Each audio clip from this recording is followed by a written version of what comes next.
कि पाकिस्तान की इस हार का जिम्मेदार कौन है? क्या वो सिर्फ बाबर आजम है?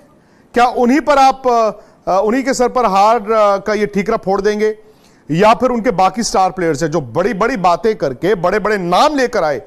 शायद हम लोगों को भी लगता था, दुनिया को भी लगता था कि पाकिस्तान जो है इस वर्ल्ड कप को जीत सकता है, लेकिन पाकिस्तान का दुश्मन खुद पाकिस्तान था। पाकिस्तान में तो लोग इंतजार कर रहे हैं कि ये टीम कब आएगी, क्योंकि वहां पर तो वर्ल्ड कप शुरू होते ही इस टीम का क्रिटिसिज्म ऐसा शुरू हो गया था, कप्तान बदल दो, खिलाड़ी बदल दो, ये बदल दो, वो बदल दो। दोस्तों, जैसे कि आपने हाइलाइट्स में देख ही लिया है, चंद सेकंड के बाद हम मुकम्मल वीडियो की जानिब भी चलेंगे। पाकिस्तान की वर्ल्ड कप में परफॉर्मेंस के हवाले से विक्रांत गुप्ता ने पोस्टमार्टम किया है और बताया कि इस शिकस्त का जिम्मेदार बाबर आजम है या स्टार खिलाड़ी हमारे शहंशाह अफरीदी मोहम्मद रिजवान, जो कि कुछ खास परफॉर्मेंस का मुजाहरा नहीं कर सके। और पाकिस्तानी मीडिया और साबिक का इसमें कितना हाथ है, बिल्कुल भी सपोर्ट नज़र नहीं आई मीडिया और जो हमारे साबिक खिलाड़ी हैं उस हवाले से काफ़ी गुस्से में नजर आए हैं विक्रांत को। तो आइए हम चलेंगे मुकम्मल वीडियो की जानिब।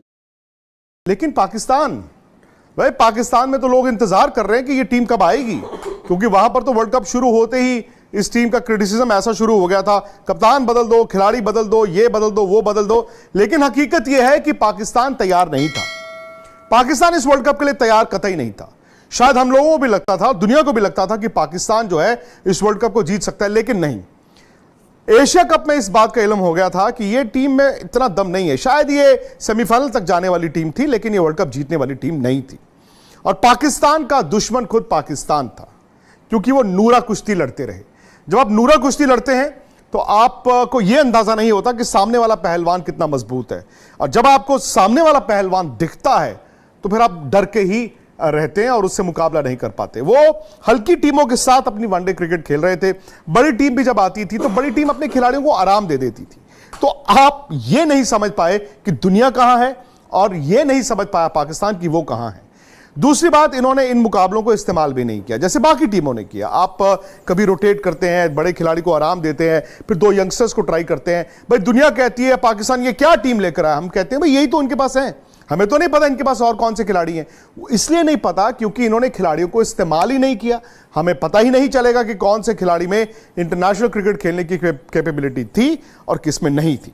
बट उससे ज्यादा इंपॉर्टेंट चीज यह है कि पाकिस्तान की इस हार का जिम्मेदार कौन है? क्या वो सिर्फ बाबर आजम है? क्या उन्हीं पर आप उन्हीं के सर पर हार का ये ठीकरा फोड़ देंगे, या फिर उनके बाकी स्टार प्लेयर्स हैं जो बड़ी बड़ी बातें करके बड़े बड़े नाम लेकर आए, पर इस वर्ल्ड कप में काम ऐसा नहीं किया जहां पर वो अपनी टीम को वर्ल्ड कप छोड़िए मैच भी नहीं जिता पाए। पाकिस्तान कुल मिला के 4 मैच जीता है। एक मैच उन्होंने श्रीलंका को हराया जहां पर उन्होंने 350 चेज किए। श्रीलंका कमजोर था बट फिर भी आपने 350 चेज किए। फिर उन्होंने नेदरलैंड्स को हराया, ठीक है हल्की टीम थी, बड़ी टीमों से वो हारते रहे। फिर उनके हाथ बांग्लादेश लगा। बांग्लादेश और इस मुकाबले में यह था कि ज्यादा खराब जो खेलेगा वो हार जाएगा, वो बांग्लादेश हार गया। फिर वो न्यूजीलैंड का एक मैच अच्छा जीते जहां पर वो 400 खाने के बाद उन्होंने छोटे मैच में डकवर्थ लुइस में जाके वो मैच जीत लिया। कोई फखर जमान, इवन बाबर आजम। अब सवाल यह है कि वो इंग्लैंड के मैच में आए थे कि 287 रनों के मार्जिन से जीतना है। तब मोमेंट इंग्लैंड ने टॉस जीता, कहा जी हम पहले बैटिंग कर रहे हैं। पाकिस्तान वहां पर खत्म हो चुका था। मैं पहले भी कहता था कि 287 रन छोड़िए, पाकिस्तान जीत तो ले, क्योंकि यह साफ था कि जब आपका कैंपेन इस तरह का चल रहा होता है तो आप बस दिन गिनते हैं कि चलो यार बस। और उनकी टीम बिखरी हुई थी। यह मैदान में भी दिख रहा था कि बाबर शायद उस दबाव को हैंडल नहीं कर पाए। एक तो हार का दबाव, और दूसरा शायद जो वर्ल्ड कप शुरू होते ही पाकिस्तान में जो कोरस शुरू हो गया पुराने खिलाड़ियों का, वो खिलाड़ी जो उनके साथ भी खेले थे, या मीडिया का हटा दो हटा दो हटा दो हटा दो, आसान नहीं होता। अब सवाल यह है कि बाबर ने रन बनाए 320।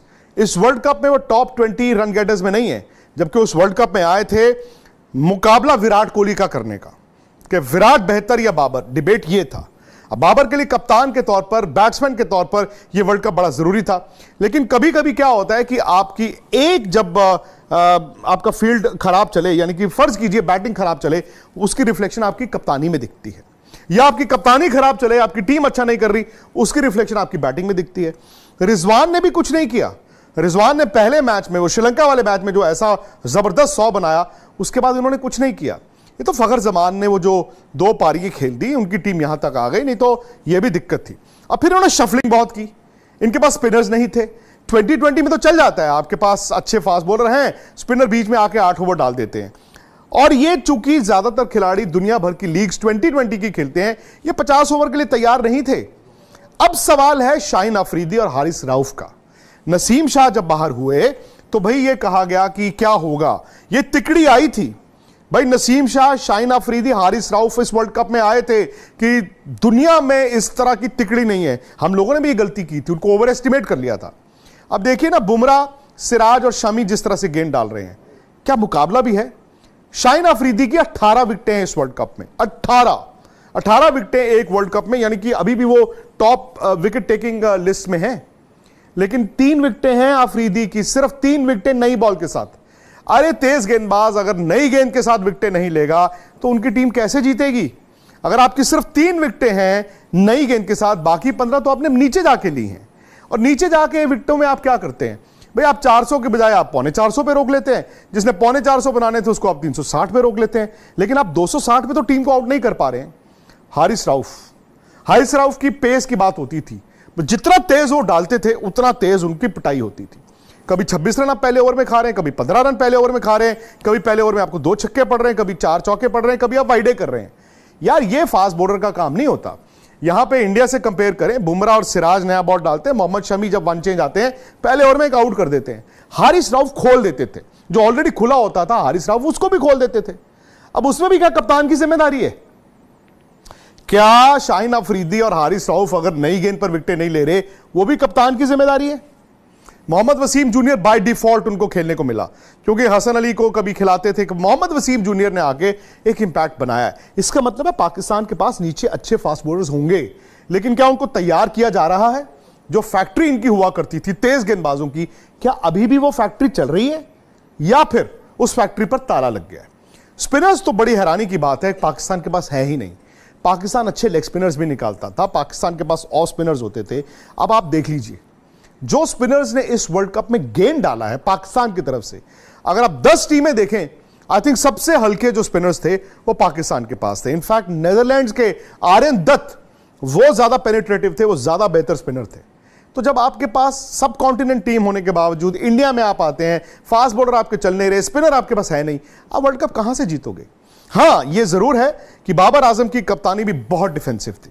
मतलब बाबर ने ना वो अनइमेजिनेटिव कप्तानी की है कि कभी कभी कप्तान को ना मौके बनाने पड़ते हैं, बनते हैं और फिर आप उसको बुनाते हैं और फिर आप खोलते हैं वो छोटी सी खिड़की और फिर अंदर घुसने की कोशिश करते हैं। बाबर तो जब भी 15 मिनट उनकी जरूरत थी कप्तानी की, वो नहीं कर पाए। शायद बल्ले से उनके जो एशिया कप में रन्स ड्राई हुए नेपाल के 150 के बाद, वो एक रीजन हो सकता है। लेकिन मेरा यह भी अभी मानना है कि सिर्फ बाबर आजम की कप्तानी से ये वर्ल्ड कप नहीं हारे हैं। हां, बाबर आजम के रन ना बनना वो एक वजह है। 320 रन में 4 हाफ सेंचुरीज हैं।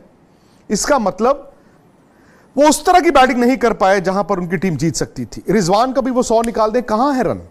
बाकी अब्दुल्ला शफीक प्रॉमिसिंग स्टार्ट, बिल्कुल फ्लॉप। इमामुल हक जो इस वर्ल्ड कप से पहले ये कह के आए थे कि पाकिस्तान की टीम से दुनिया डरती है, भाई उनको तो बीच वर्ल्ड कप में बाहर बिठाना पड़ा और उनको बाहर बिठा के फखर जमान ने आके रन बनाए हैं। तो पाकिस्तान के ना ऊपर से रन बनते थे, ना बीच में बनते थे और नीचे भी नहीं बनते थे। गेंदबाजी अगर इस साल की है तो मैं कहता हूं पाकिस्तान खुशकिस्मत है कि वो 5वें नंबर पर फिनिश किया है।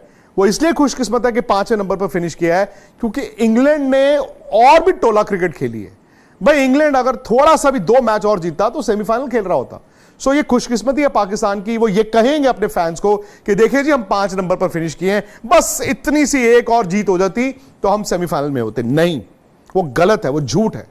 ये टीम आखिरी 4 के लायक शायद थी, लेकिन एशिया कप में इस तरह डिरेल हुई कि एशिया में भी 4थे नंबर पर थी।